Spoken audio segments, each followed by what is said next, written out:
Hello everyone, welcome to info platform channel, the channel of your success. Friends, आज का जो topic है वो 2020 नोबेल प्राइज़ इन फिजिक्स से रिगार्डिंग है, यानी भौतिकी में नोबेल पुरस्कार से संबंधित। और फ्रेंड्स, मैं उम्मीद करती हूँ कि इस टॉपिक से आपको एग्जाम में क्वेश्चंस देखने को मिलें।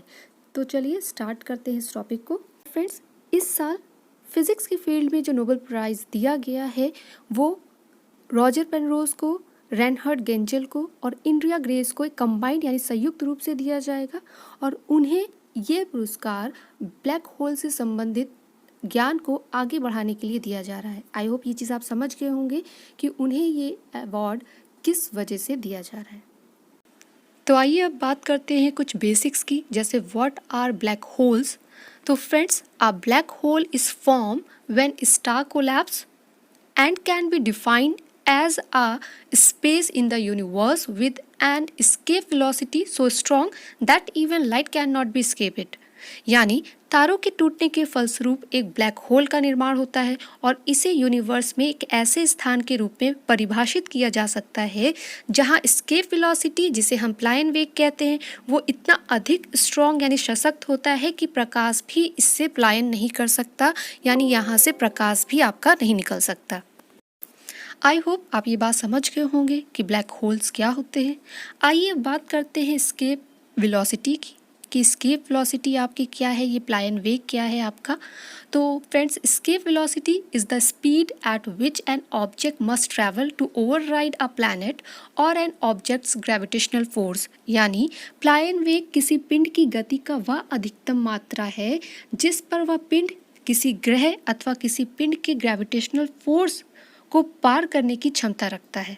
आई होप आप इस बात को भी समझ गए होंगे। अब बात करते हैं ब्लैक होल्स के कुछ मेन फीचर्स की।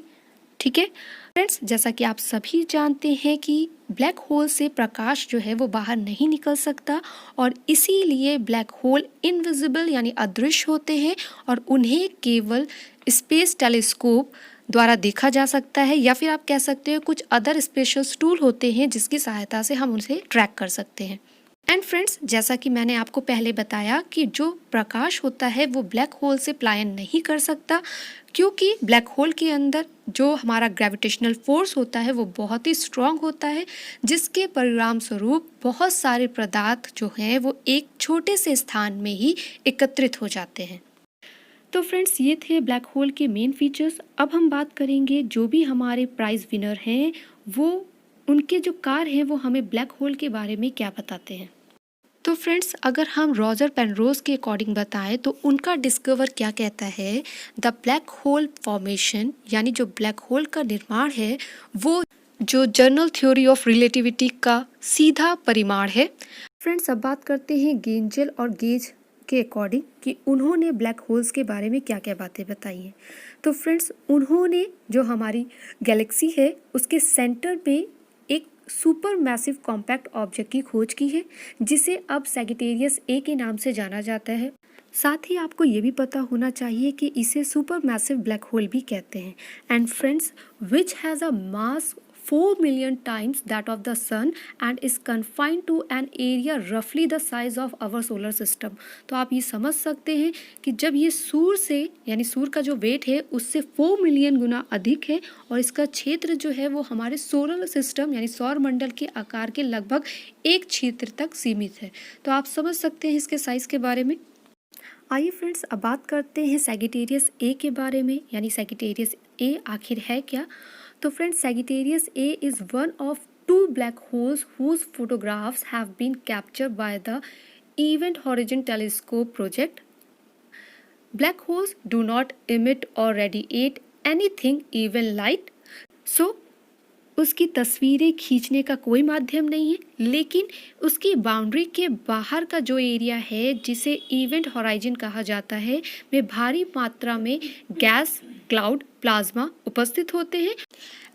And the outer area of this boundary does emit all kinds of radiation, even visible light. I hope आपको ये सारी बातें समझ में आ गई हों। अब फ्रेंड्स, बात करेंगे फिजिक्स नोबेल प्राइज़ के बारे में। तो फ्रेंड्स, नोबेल प्राइज़ जो है वो royal Swedish academy of science के द्वारा ये दिया जाता है।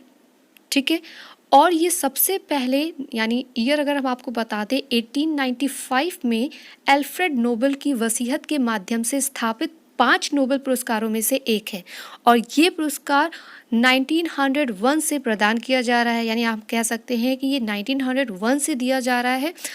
बहुत इम्पॉर्टेंट है ये याद रखना, यानी ये ईयर याद रखना आपके लिए बहुत इम्पॉर्टेंट है। और फ्रेंड्स, जो हमारा पहला फिजिक्स नोबेल प्राइज़ था वो भौतिकी वैज्ञानिक विल्हम कॉनरेड रॉन्ट्जन को एक्सरे की खोज के माध्यम से प्रदान की गई असाधारण सेवाओं के लिए प्रदान किया गया था। ये थे कुछ इम्पॉर्टेंट पॉइंट्स इस टॉपिक के रिगार्डिंग।